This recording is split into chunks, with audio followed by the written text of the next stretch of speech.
Deus, soberano Criador dos céus e a sua imensidão. Tudo que és perfeito e é maravilhoso.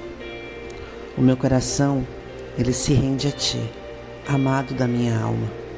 Perdoe as minhas falhas, pois muito grandes são. Espírito Santo, se sinta convidado a estar em nosso meio para esse momento de leitura. Amém? Graça e paz. Bom dia, boa tarde, boa noite. Que a graça do Senhor Deus esteja com todos.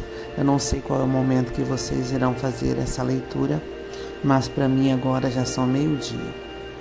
Então já são bom dia. Que o nosso Senhor Deus continue conosco, né?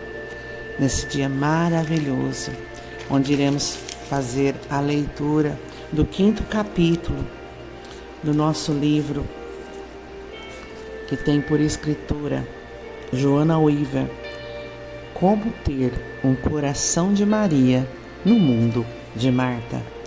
O nosso 5º capítulo de hoje nos traz a intimidade da sala de estar. Apocalipse 3:20. Eis que estou à porta e bato. Se alguém ouvir a minha voz e abrir a porta, entrarei em sua casa, e com ele cearei, e ele comigo. Provavelmente Simeão era como a maioria dos garotos da sua idade em 430 depois de Cristo. O jovem de 13 anos passava uma boa parte do tempo cuidando dos rebanhos do seu pai nas encostas da Cilícia. Mas um dia, depois de ter ouvido uma pregação sobre o Sermão do Monte, o coração de Simeão foi agitado e transformado. Ele deixou a família e o lar, começou uma busca incessante por Deus, que o levou de um mosteiro até o deserto da Síria, e há 3 décadas sentado sobre uma coluna. Sim, uma coluna. Simeão, o estilita, iniciou uma moda espiritual que duraria mais de 1000 anos. Ele foi o primeiro eremita da coluna. O fervor espiritual sempre se reveste de várias formas. E os primeiros 1000 anos do cristianismo foram caracterizados por muitas bizarrices. Do mesmo modo que a igreja, o mundanismo também cresceu. Em relação, muitos cristãos escolheram para uma vida de pobreza, castidade e separação, faminto por santidade. Os monges reuniram-se em comunidade, sempre compelindo entre si na busca por abnegação. Eu diria que Simeão venceu a disputa. Simeão foi para o deserto da Síria e viveu com uma corrente de ferro em seus pés, antes de se enterrar até o pescoço por vários meses. Escreve Robert J. Morgan em sua obra One to Day.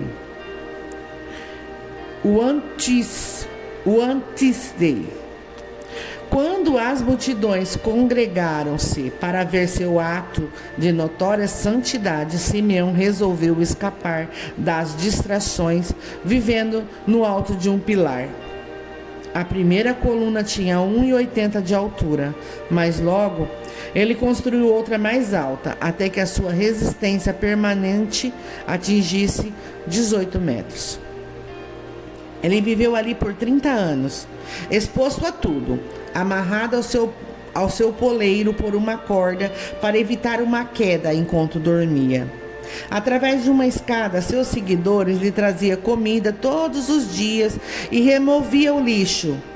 Milhares de pessoas vinham para olhar o homem estranho sobre uma coluna. Centenas ouviam as pregações diárias de Simeão sobre a importância da adoração, da abnegação e da justiça. Mas a pergunta que aflora em mim, e talvez naqueles que foram ouvi-lo, é essa: a vida de Simeão em um pilar o levou de alguma forma a ficar mais perto de Deus? O fardo da espiritualidade,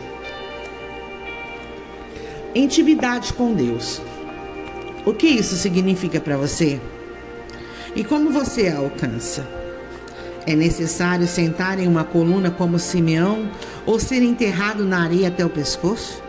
Será um nível de consciência atingido somente através da devoção profunda? Algumas religiões dirão que sim. De acordo com o hinduísmo, uma religião baseada na cama das boas obras, a vida de uma pessoa não é suficiente para a alma alcançar a iluminação espiritual. Os matemáticos hindus calculam serem necessárias 3,8 milhões de rotações por meio da reencarnação para que o mal e o bem em nós se equilibrem. Só então poderemos experimentar o último nível espiritual do Nirvana. No Extremo Oriente, durante os festivais religiosos, os homens geralmente têm ganchos introduzidos na pele em suas costas. Esses ganchos são amarrados a carroça cheia de pedra, que são arrastadas pelos homens nas ruas, na esperança de obter perdão para os pecados. Em determinada área do México, os homens se arrastam de joelho em longa peregrinação. Em todo o mundo, as pessoas percorrem distância imaginável para encontrar a Deus. O que é uma tristeza quando você considera os caminhos imagináveis que Deus já percorreu para nos encontrar. Não precisamos de milhares de vidas para sermos puros o bastante e vermos a Deus. Não necessitamos colocar ganchos em nossas costas ou dilacerar nossos joelhos para receber o favor de Deus. Só precisamos de Jesus, pois Ele é a única prova de que necessitamos. De fato, o Pai nos quer perto de si e está disposto a fazer o que for necessário para isso acontecer. É difícil imaginar que o Criador do Universo deseja nos conhecer. Nós sentimos tão indignas. Por essa razão, muitas de nós continuamos a pensar que devemos merecer nosso lugar no céu e que apenas os super espirituais, somente os Simeões desse mundo, podem realmente conhecer a Deus. Oprimida pelo peso da nossa própria espiritualidade, nós esforçamos sobre o fardo da autoimposição de deveres. Eu tenho que fazer isso ou não conseguirei conhecer a Deus enquanto não fizer aquilo. Passamos tanto tempo de nossa vida nos preparando para conhecer a Deus ou afastando o medo de desagradá-lo, que nunca chegaremos até a intimidade da sala de estar, proporcionada por Jesus. Na verdade, a intimidade com Deus é o objetivo principal da encarnação e da morte de Jesus. Paulo escreve em Efésios 2:13. Mas agora em Cristo Jesus, vós, que antes estavas longe, já pelo sangue de Cristo chegaste perto. Pois quando Jesus morreu, a cruz cobriu como uma ponte o grande abismo do pecado que nos separava de Deus. Com o seu último suspiro, Jesus rasgou o véu que impedia o contato entre o pecador e Deus. Agora podemos entrar na presença de Deus, limpos e aprovados, não por nossas obras, mas por sua graça. Jesus derrubou a parede da separação que estava no meio e separava a humanidade de Deus. Quando não podíamos alcançar o paraíso, Ele desceu até nós e nos recebeu na sala de estar através de Jesus Cristo. Essas são as boas novas do Evangelho. O caminho foi aberto, o preço foi pago. Agora, apenas precisamos nos aproximar. O preço foi pago. Conta-se a história de um jovem que deixou sua terra natal e viajou de navio até a América para ter uma nova vida no novo mundo. Antes de partir, seu pai lhe deu algum dinheiro. Não era muito, mas era tudo que tinha. Esperava que o dinheiro ajudasse até o jovem encontrar um emprego. Sua mãe lhe entregou uma caixa com alimento para a jornada. Depois de se beijarem e se abraçarem, com lágrimas se despediram. No navio, o jovem deu sua passagem ao funcionário e achou caminho para a minúscula cabine que dividiria com muitos outros durante a viagem de um mês até Nova York. Mais tarde, na hora do jantar, o jovem foi até o convés e desembrulhou um sanduíche feito pela sua mãe. Ele comeu em silêncio, enquanto assistia a fila dos passageiros dentro de uma ampla dependência cheia de mesas. Ouvia-se as risadas dos que conversavam e via os garçons trazerem pratos com comida quente e fumegante. Mas ele apenas sorriu, desfrutando do pão fresco feito por sua mãe e da maçã fresca colhida por seu irmão pela manhã. Ele orou: seja abençoada a minha família. Os dias se passaram devagar e os alimentos da caixa do rapaz diminuíram rapidamente. As refeições oferecidas no restaurante deviam custar muito caro e ele precisaria do dinheiro mais tarde. Agora ele comia sozinho na cabine. O cheiro do restaurante fez seu estômago roncar de fome. O jovem havia reservado alguns biscoitos e uma porção de queijo para cada dia, sussurrando uma oração de gratidão antes de raspar o bolor do queijo duro. Uma maçã murcha e a água morna da chuva colhida em uma lata completaram sua escassa refeição. Há 3 dias de Nova York não havia mais nada a comer, senão uma maçã estragada. O jovem já não podia mais suportar. Pálido e fraco, perguntou ao funcionário do navio em inglês mal falado. Quanto? O funcionário olhou confuso. Comida, disse o rapaz enquanto mostrava alguma moeda e apontava para o restaurante. Quanto? Finalmente o comissário entendeu. Ele respondeu e apertou sua mão. Não custa nada, disse ele, fechando a mão do imigrante que estava com o dinheiro. Você pode comer o que quiser.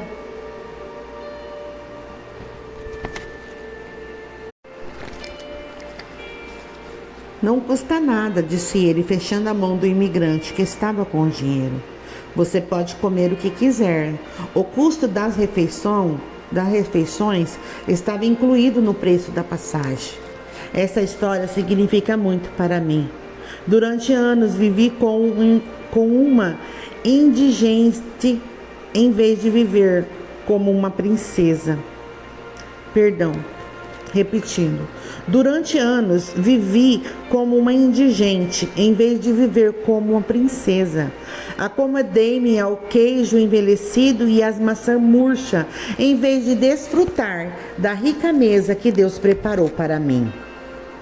Aguardava todo dia em que seria digna de sentar à sua mesa, não percebendo que o custo dessa comunhão estava incluído no preço pago por Jesus.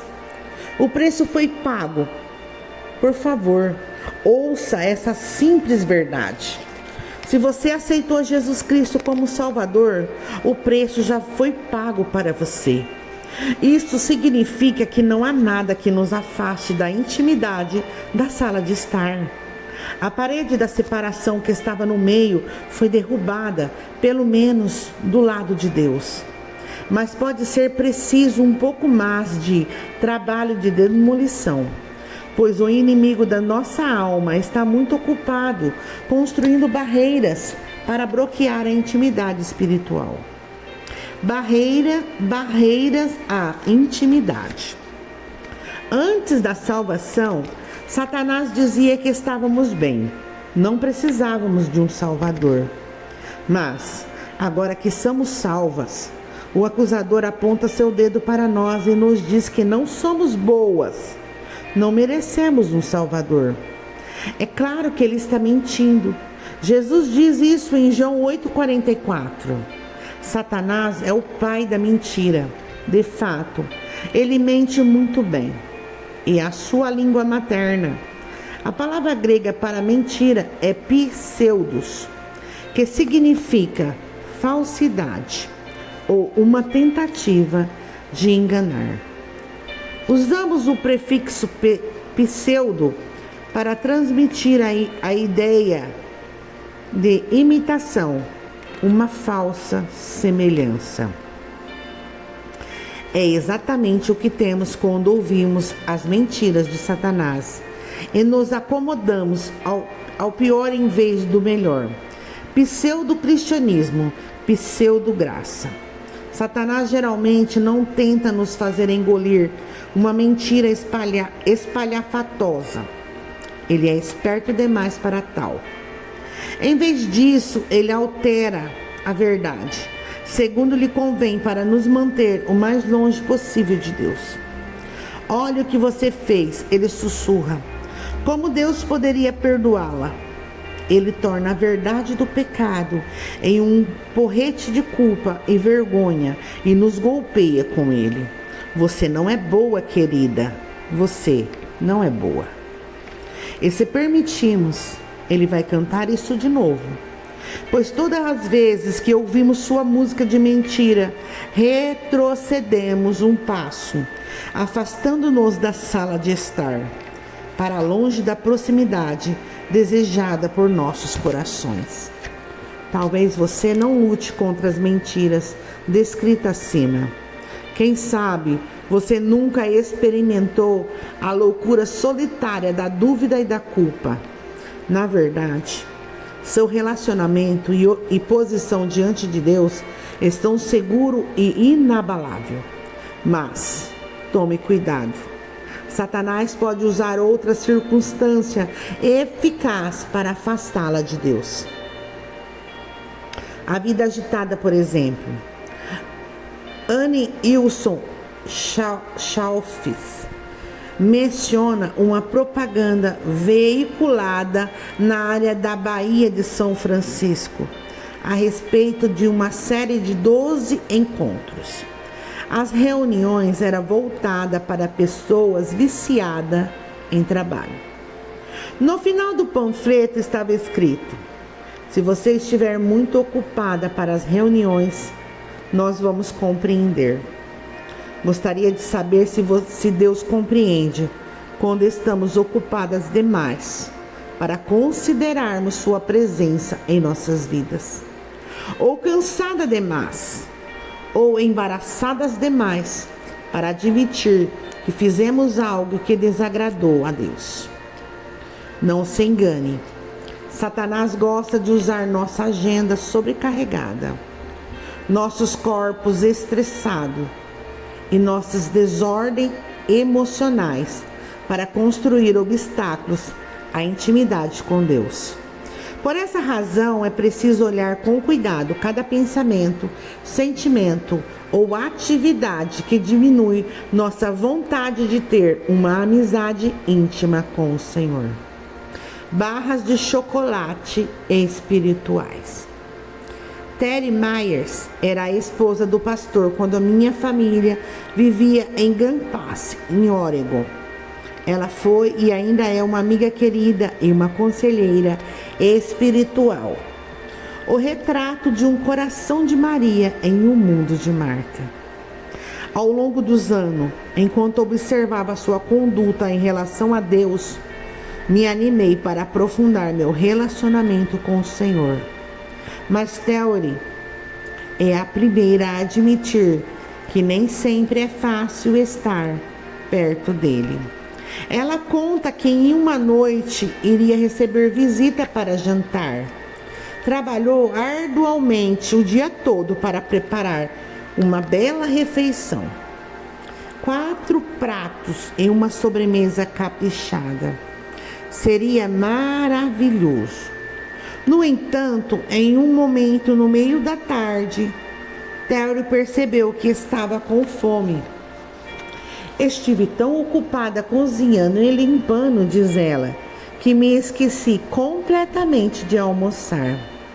Mas era apenas 4 horas e os convidados não chegariam antes das 6.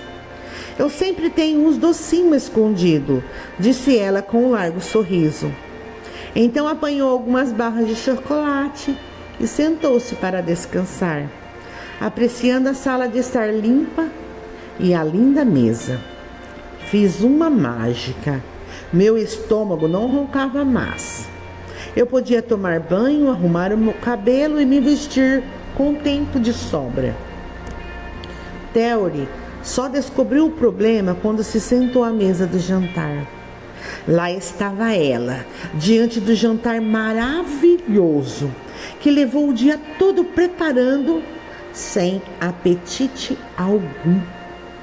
O lanche da tarde havia lhe tirado toda a fome. Ela acabou beliscando algo enquanto via todos se servirem à mesa, deleitando-se com a refeição. O Senhor falou comigo naquele instante, Theory conta. Ele me mostrou que costumamos preencher nossa vida com barras de chocolate espirituais. Coisas tais como amigos, livros e compras. Essas coisas podem ser boas, completamente inocentes, mas não quando tira nossa fome de Deus. A ilustração que Theory teve em seu coração, a ilustração de Theory esteve em meu coração por muitos anos, porque se encaixa direitinho na minha vida. Constantemente luto contra a tendência de preencher o vazio dentro de mim, que é do tamanho de Deus, com outras coisas. Não gosto da solidão, então ocupo espaço com telefonemas, eventos sociais, passeios ao shopping. A solidão, contudo, segundo minha amiga Jane Mayo, pode ser o chamado divino para termos comunhão com Deus. Não gosto da quietude. Eu a preencho com seriados de TV, programas de entrevista, música cristã e o canal de noticiário. Mas foi no silêncio da noite que Samuel ouviu a voz de Deus. Fomos feitos para estar junto a Deus. Assim como nossos corpos sentem fome e sede, nossos espíritos têm fome e sede de sua presença. No entanto, da mesma forma que é possível inchar nossos corpos com calorias inúteis, podemos encontrar formas de apaziguar nosso desejo espiritual sem ingerir o verdadeiro alimento necessário. Podemos nos encher com barras de chocolate espirituais, enquanto nosso espírito fraco clama pelo alimento genuíno. Se você tem tido problema para se sentir mais próxima do Senhor, ou tem desejado se aproximar, você precisa levar em consideração o que está usando para preencher o vazio da sua vida. O que está tirando a sua fome de Deus? Pode ser que você apenas precise começar a comer o alimento que vem do Senhor para descobrir o nível da sua fome espiritual. Entenda, a fome e a sede espiritual não funcionam da mesma forma que a nossa necessidade física. Quando nosso corpo físico sente fome, comemos e nossa fome é saciada. Mas, espiritualmente falando, não é possível perceber o quanto estamos famintos, mesmo depois de comermos. Quando nos servimos da mesa de Deus, algo estranho acontece. Ficamos com mais fome, com mais sede. Queremos mais. Temos que comer mais. Nossas almas são flexíveis, escreve Candy Wing em seu livro Não há limite para a sua capacidade. Sempre podemos nos abrir para reter mais e mais de sua plenitude. As paredes sempre podem se alargar. O teto sempre pode ficar mais alto. O chão sempre pode suportar mais. Quanto mais experimentarmos da sua plenitude, mais podemos experimentar. Quando provar o gosto da intimidade da sala de estar, oferecida por Jesus, você verá que nada mais vai satisfazê-la, nem mesmo as barras de chocolate. Se compararam à doçura da presença do Senhor. Quando você provar o melhor dos melhores, estará disposta a descartar a comida calórica e nada nutritiva que o mundo oferece, para ter uma verdadeira refeição com o Salvador. Provai, como diz o salmista, e vede que o Senhor é bom. Dê lugar ao Salvador. Poucas coisas estimularam minha fome de Deus, como o curso do discipulado que fiz em 1987. Enquanto os outros lutam contra as tentações mundanas, minha luta se refere à área de disciplina espiritual. Minha vida devocional esteve ao acaso. Como não desenvolvi durante a infância o hábito de manter um momento reservado, tive dificuldade para encontrar tempo para o Senhor quando a agitação da vida adulta chegou. Talvez algumas de vocês fiquem chocadas com esse pensamento. Sua vida devocional funciona como um relógio. Você está impossível passar o dia todo sem reservar um tempo para Deus. Isto acontece. Posso lhe dizer como você é abençoada? Levei quase 20 anos para adquirir essa disciplina. E mesmo assim, foi pela graça divina e não por algo que eu tenha feito. Antes do curso do discipulado Navigator 2.7, eu não sabia o que estava perdendo. Há muitos programas de discipulado maravilhosos e não destaquei esse por nenhuma razão especial, mas porque era o método usado por minha igreja. Ele me deu a ferramenta de discipulado que precisava e também a responsabilidade necessária. A aula era maravilhosa. Meu espírito começou a germinar e florescer, conforme a palavra de Deus arava e alimentava o solo do meu coração. Mas então, meu lado perfeccionista de Marta surgiu e me levou a considerar o momento devocional como mais uma obrigação a cumprir. Gostava da sensação de marcar os capítulos em minha leitura bíblica e de ter conseguido decorar uns versículos. Para ser honesta, boa tarde da minha motivação veio da minha natureza competitiva. Queria ser a melhor aluna, uma das preferidas do professor. O artigo de Robert Boyd Nunger mudou tudo isso, através da simples analogia por ele sugerida. Descobri o significado de ter um coração de Maria em relação a Deus. De repente, meus olhos se abriram para ver o que é realmente a devoção. Não é uma obrigação, é um prazer. Não é um exercício de piedade, é um privilégio. Não é apenas uma visita, mas é uma volta ao lar.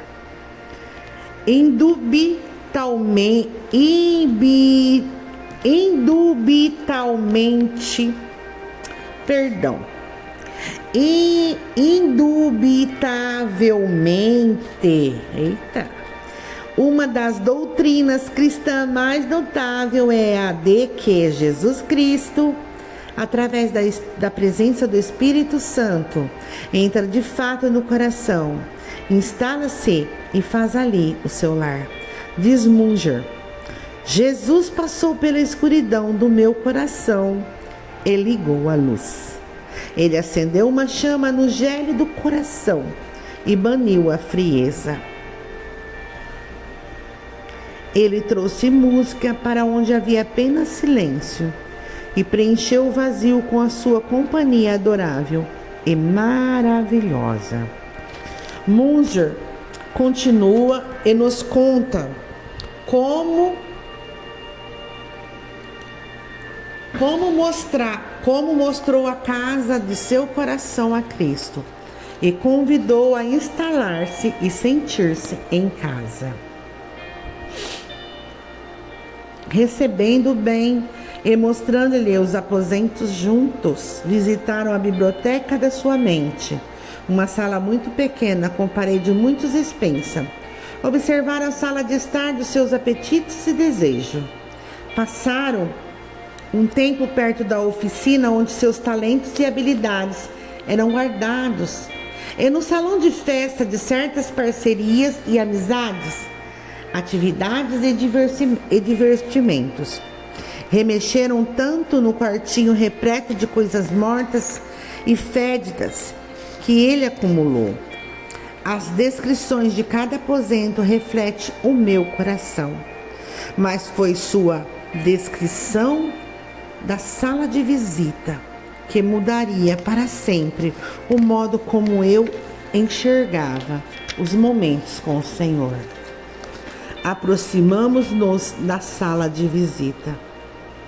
Esse aposento era mais íntimo e confortável. Eu gostei. Tinha uma lareira, cadeiras estofadas, uma estante de livro e uma atmosfera tranquila. Ele também parecia satisfeito e disse: esse é certamente um aposento aprazível. Vamos frequentá-lo mais vezes. É reservado e quieto, e podemos nos confraternizar juntos. Bem, naturalmente, como um jovem cristão, eu estava emocionado. Não conseguia pensar em mais nada senão em ficar a sós por alguns minutos com Cristo em íntima comunhão. Ele prometeu: estarei aqui todas as manhãs. Encontre-se comigo aqui e começaremos o dia juntos. Então, manhã após manhã, eu descia as escadas até a sala de visita. E ele pegava um livro da Bíblia, abria e líamos juntos. Ele me contava sobre suas riquezas e explicava-me suas verdades. Eram horas maravilhosas, de fato. Chamávamos a sala de visita de sala de recolhimento. Era um período em que se passávamos momentos tranquilos juntos. No entanto, pouco a pouco, sob a pressão de muitas responsabilidades, o tempo começou a diminuir. Comecei a perder um dia e depois outro, perdi 2 dias seguidos e depois mais. Lembro-me de uma manhã quando estava apressado, ao passar pela sala de visita, a porta estava entreaberta. Olhei e vi fogo na lareira e o Senhor sentado. Bendito Mestre, perdoe-me. O Senhor esteve aqui todas as manhãs? Sim, disse ele. Eu falei que estaria aqui todas as manhãs para encontrá-lo. Então fiquei ainda mais envergonhado. Ele havia sido fiel, apesar da minha infidelidade. Eu pedi o seu perdão e ele prontamente me concedeu. Ele disse: o seu problema é o seguinte: você pensa num momento tranquilo, no estudo bíblico e na hora da oração como fator para o seu progresso espiritual. Mas se esquece de que esses momentos também têm significado para mim. Que consideração surpreendente a de que Cristo deseja passar um tempo de qualidade comigo. A de que Ele aguarda com interesse o nosso momento juntos e sente falta quando não apareço. Quando essa mensagem começou a perfurar o meu coração, comecei a ver o meu momento devocional com outros olhos. Não mais como um ritual, mas como um relacionamento. É um relacionamento, e um relacionamento não acontece do nada. Ele deve ser cultivado, protegido e amado. Criando uma sala de visita.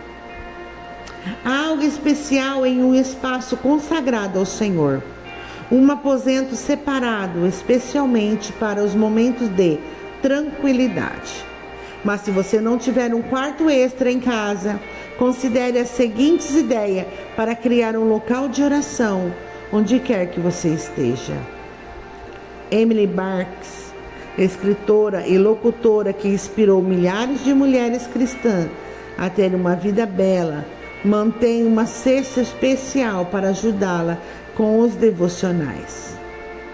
Na cesta, ela guarda a Bíblia, um devocional diário ou outra leitura inspirativa, uma pequena caixa de lenço de papel para os dias em que o choro de alegria ou de dor, uma caneta para anotações, alguns cartões bonitos, caso seja movida a escrever algo a alguém, por quem esteja orando. Para Emily, ver a cesta é um convite, é uma lembrança para passar um tempo com o Senhor. Como a cesta é portátil, ela pode levá-la a qualquer lugar. Durante anos,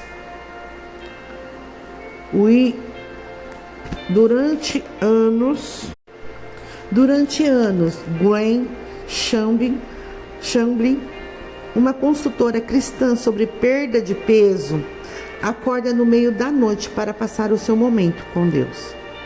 Como preparação para esse encontro com Deus, ela deixa uma almofada elétrica de aquecimento debaixo da almofada do sofá, com o cobertor e a Bíblia em cima. Eu me agasalho, abro minha Bíblia e converso com Deus.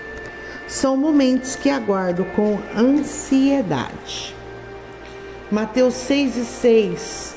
Mas tu, quando orares, entra no teu aposento e, fechando a tua porta, ore ao teu Pai, que vê o que está oculto. O teu Pai que vê o que está oculto te recompensará. O conforto do lar. O lugar que Marta encontrou aos pés de Jesus também está disponível para mim e para você. É um local onde podemos estar confortáveis, onde podemos tirar os sapatos e soltar os cabelos. É um lugar de transparência e sensibilidade. É um lugar onde somos completamente conhecidas e amadas. É um lugar verdadeiramente chamado de lar. Se amarmos e obedecermos aos seus mandamentos, Jesus disse em João 14:23, que Deus virá e fará moradas em nós. Meu Pai o amará, disse ele, a respeito daqueles que o seguirem, e viveremos para ele e faremos morada nele. ênfase minha. Isso tem dois lados.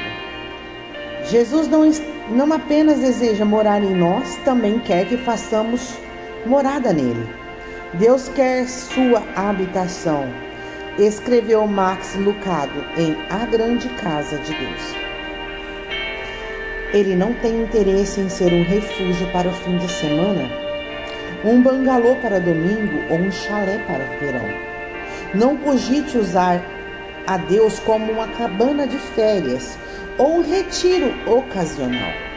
Ele quer você sob o seu teto agora e sempre. Ele quer seu endereço, seu ponto de referência. Ele quer ser seu endereço, seu ponto de referência quer ser o seu lar. Max Lucado, em A Grande Casa de Deus. Que linda e maravilhosa oferta de Deus dos hóspedes. É difícil imaginar alguém dizendo: não há oportunidade de viver em Deus e descansar dele. Não, mas podemos, e com frequência dizemos não. O capítulo 28 de Isaías nos dá uma viva descrição do que acontece quando recusamos. Este é o descanso, esse é o descanso, daí descanso alcançado. Disse Deus aos israelitas através do profeta Isaías 28:2. Este é o refrigério, diz o Senhor, convidando-os para estarem com ele em casa. Mas os israelitas não ouviram. Em vez de fazerem de Deus a sua morada e insistirem em uma vida mais independente, o que lhe aconteceu é um retrato verdadeiro do que acontece conosco quando recusamos a oferta do Pai para desfrutar a intimidade do lar. Isaías diz assim no versículo 13: Assim, pois, a palavra do Senhor lhe será mandamento sobre mandamento, mandamento e mais mandamento, regras sobre regras, regras e mais regras, um pouco aqui, um pouco ali. Matthew Henry, ao escrever sobre esses versículos, diz que os israelitas não deram ouvido. Entraram pelo caminho das realizações exteriores. A pregação do profeta continuamente soava em seus ouvidos, mas isso era tudo, não os comoveu. Tinha a letra do preceito, mas nenhuma experiência com o poder e o espírito da norma. O preceito continuamente batia sobre eles, mas não dentro deles. ênfase minha. Isso lhe parece familiar, Marta? A mim parece. Quando recusamos a oferta divina do descanso na sala de estar, a única alternativa é a tirania dos trabalhos, que, conforme vimos, não funciona. Seremos levadas a fazer mais e mais projetos na igreja, mais presidências de comissões, mais atividades espirituais, extras curriculares, tentando obter a aprovação de Deus. E ainda assim vamos fracassar, pois o que o Pai realmente deseja é que encontremos nossa própria identidade, nosso endereço para a correspondência, como Marcos Lucado escreve, nele e somente nele. Como viver juntos? Jesus veio para nos mostrar o caminho até a casa do Pai. Em vez de uma visita anual ao Santo dos Santos, somos convidados a habitar ali, convidados a construir nosso lar na casa do trono de Deus, ou, se você prefere, sua sala de estar. Mas, de maneira prática, como isso é possível? Jesus nos dá uma dica no Evangelho de João. Estais em mim, disse Jesus em João 15:4, e eu em vós. Aqui King James Version esclarece essa relação quando usa o termo abide, que significa viver ou habitar. Habite em mim, ele promete, e eu habitarei em você. Então, para nos esclarecer um pouco mais sobre o significado de estar em casa com Deus, Jesus usa uma ilustração tão simples que até mesmo uma criança consegue compreender, embora possa levar a vida toda para se realizar. Vê essa videira, posso ouvir Jesus segurando para um exame. Você vê esse ramo? Consegue ver onde está ligados? Bem, é assim comigo e com você. Eu sou a videira. Foi o que ele disse. Vós as varas. Quem está em mim e eu nele, este dá muito fruto, porque sem mim nada podereis fazer. João 15:5. Todos os nossos mandamentos sobre mandamentos e regras sobre regras nunca farão o que Jesus pode fazer se o deixarmos dirigir nossas vidas. Mas, para que isso aconteça, devemos estar ligados nele. Devemos estar ligados a ele, a nossa vida. Não basta ser apenas associado ou conhecido. Devemos estar espiritualmente enxertados para dele retirarmos a nossa vida. É preciso estar tão intimamente unidos que, se fôssemos cortados, murcharíamos e morreríamos. Não entendi esse ponto durante muito tempo. Passei boa parte da minha vida concentrada no fruto da santidade pessoal e ignorei a conexão, a doce intimidade de estar ligada na videira. Como resultado, o que tentei fazer é tão ridículo quanto o ramo de macieira tentando produzir maçã por si só. Seja boa, faça o bem. O galho quebrado canta enquanto está caído sobre a grama do pomar. A maçã deveria brotar a qualquer tempo, diz o galho impotente e sem vida. Não é assim que funciona. É a árvore e não o ramo que determina o fruto. A árvore é a fonte da vida, é a fonte de vida. O ramo não tem capacidade por si mesmo, mas uma vez unido à árvore, a seiva começa a fluir e as folhas começam a crescer. Então o insignificante galinho se enche de fruto e não é preciso fazer nada, exceto ficar ali, ficando perto.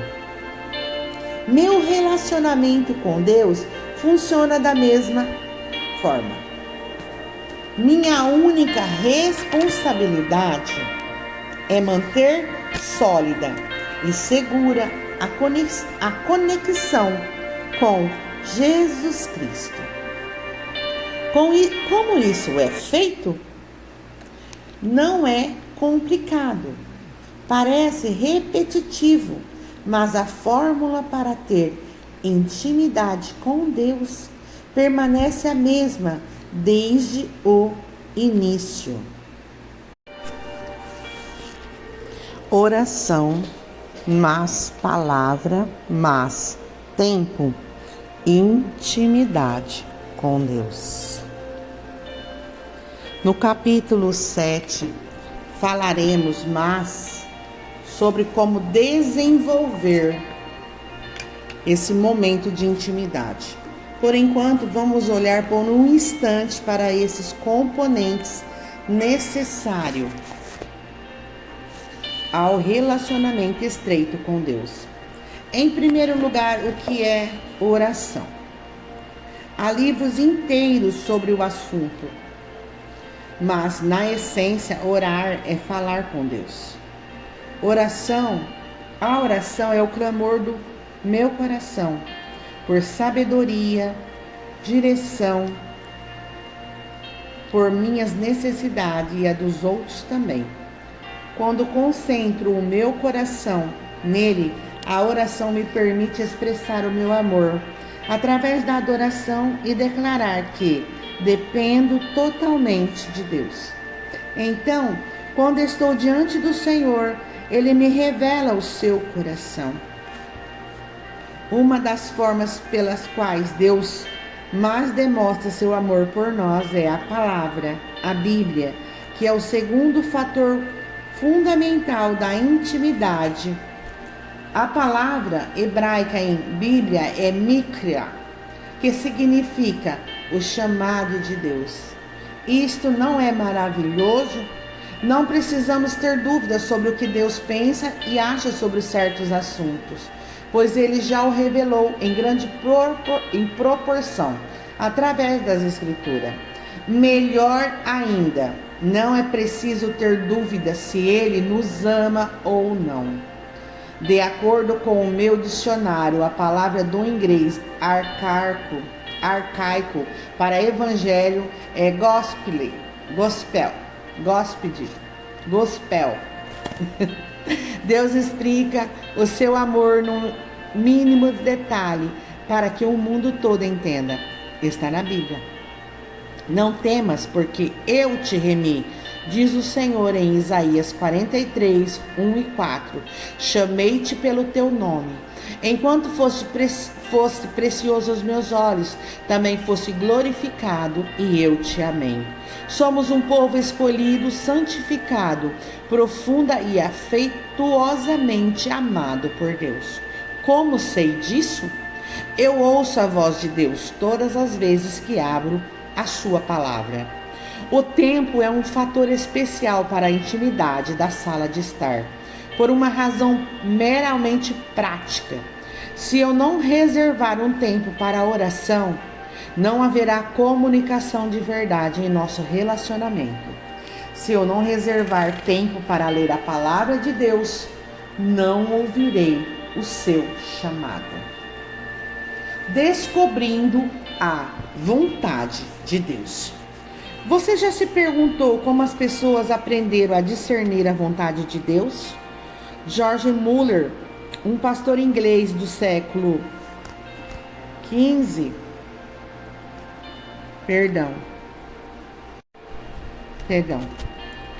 do século XIX, conhecido por sua vida de oração e por sua relação estreita com Deus, revelou o método simples para conhecer a vontade de Deus através da oração e da palavra. Primeiro, volto ao início para deixar meu coração em um estado em que não tenha vontade própria com respeito a uma determinada questão. Segundo, tendo feito isso, não submeto o resultado ao sentimento ou à simples impressão. Se fizer isto, eu serei responsável por grandes desilusões.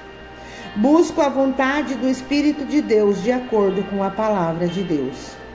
Seu Espírito nos guia, Ele o fará segundo as Escrituras e nunca contra elas. Quarto, depois levo em conta circunstâncias oportunas. Elas claramente indicam a vontade de Deus, de acordo com a sua palavra e o seu Espírito. Quinto, peço em oração que Deus me revele a sua vontade. Sexto, portanto, através primeiro da oração de Deus, segundo do estudo bíblico e terceiro da reflexão, chego a um julgamento deliberado, conforme a minha melhor capacidade e conhecimento. E se minha mente deste modo fica em paz e continua assim, depois de 2 ou 3 petições, eu procedi adequadamente. Isaías 30, 21. E os teus ouvidos ouvirão a palavra que está por detrás de ti, dizendo: este é o caminho, andai nele. E, se não arranjar tempo para estar a sós com Jesus, nossa relação sofrerá, pois o tempo é parte integrante de qualquer relacionamento. Gosto do modo como Kent Wigglesworth descreve o impacto profundo de passar o tempo com Deus. Pense nesses termos, escreve Ugly. Nossas vidas são como chapas fotográficas e a oração é como tempo de exposição a Deus. Quando nos expomos a Deus por meia hora, 1 hora ou talvez 2 horas, a imagem dele é impressa mais e mais sobre nós. Absorvemos mais e mais a imagem do seu caráter, amor, sabedoria e seu modo de lidar com a vida e com as pessoas. E isso é o que desejo, é disso que preciso e é o que recebo quando dedico tempo à palavra de Deus e à oração. Ganho mais de Jesus e, dessa forma, perco um pouco mais de mim. Mantendo a intimidade. Deus almeja habitar em nós e também quer que façamos dele a nossa habitação. Pense nisso. Cristo em nós. 1 João 4,16. Nossa vida é escondida com Cristo em Deus. Colossenses 3:3. Que inacreditável a intimidade envolvendo a humanidade e a divindade. Há apenas uma coisa capaz de impedir essa intimidade da sala de estar: o nosso pecado. Embora não haja nada que possamos fazer de nós mesmos para alcançar a salvação, há muito a ser feito para manter nossa ligação com a videira. Como o pecado interrompe o fluxo da seiva necessária ao nosso crescimento, devemos fazer o máximo para manter um coração puro diante de Deus. Aprendi a fazer uma coisa com regularidade, algo que representa uma grande diferença no nível de intimidade que desfruto com Cristo. Eu chamo de limpeza espiritual diária. Nós tendemos a sofrer de um impulso por acumular coisa em nossa casa. Você conhece a aflição? Chegamos em casa e deixamos tudo que temos pelos cantos. Depois de mais uma ida ao shopping, voltamos com outras tantas coisas para amontoarmos. Isso deixa uma bagunça enorme pela casa e uma dona de casa frustrada, assim como eu. Mas, espiritualmente falando, costumo fazer o mesmo. Coloco uma palavra grosseira aqui, uma atitude negativa lá, permito que o ressentimento fique no canto onde eu deixei. Não demora muito para que a desordem do pecado atinja a altura dos joelhos e meu coração fique paralisado, sem saber por onde começar a limpeza e sentindo-se distanciado de Deus. Não é uma maneira boa de viver. Tenho certeza de que você concorda, seja em uma casa ou em um coração. Mas estou aprendendo e melhorando. Agora, em vez de deixar o pecado se acumular, tento fazer a limpeza todos os dias. Minha meta é a obediência, evitar o pecado seguindo os mandamentos de Deus.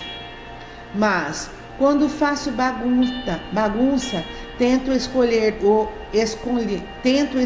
arrependimento. Digo a Deus que estou arrependida e procuro formas de corrigir o que estraguei. Conscientemente entrego a Deus as coisas que não consigo consertar e fazer melhor, dependendo de Deus para tornar isso possível. O arrependimento consciente conduz à santidade inconsciente. Essa frase extraída dos escrito de Oswald Chambers, fez coisas incríveis em minha caminhada com Deus. Levantou-me do chão do pomar e me enxertou na árvore. Antes eu tentava produzir o fruto da santidade sozinha, com poucos resultados, como o fracasso e a autocondenação. No entanto, quando percebi que a santidade vem da operação do Espírito Santo e que a minha responsabilidade era de me manter ligada à videira, fui capaz de abandonar minha tentativa infrutífera e ficar perto daquele que dá a vida. Intimidade com Deus é muito simples, realmente. Não é uma coluna sobre a qual nós assentamos, é uma casa onde vivemos. Não é uma lista de faça isso e não faça aquilo, é um ramo ligado à videira. Não estou me empenhando em conhecer a Deus, mas compreendendo que o nosso Pai deseja nos conhecer. E isso é de graça, pelo menos para mim e para você. Mas jamais devemos esquecer. Custou a vida preciosa de Jesus. Amém? Finalizamos mais um capítulo para a glória, para a honra do nosso Mestre. Fique com Deus até a qualquer instante, até a qualquer hora, se assim Ele nos permitir.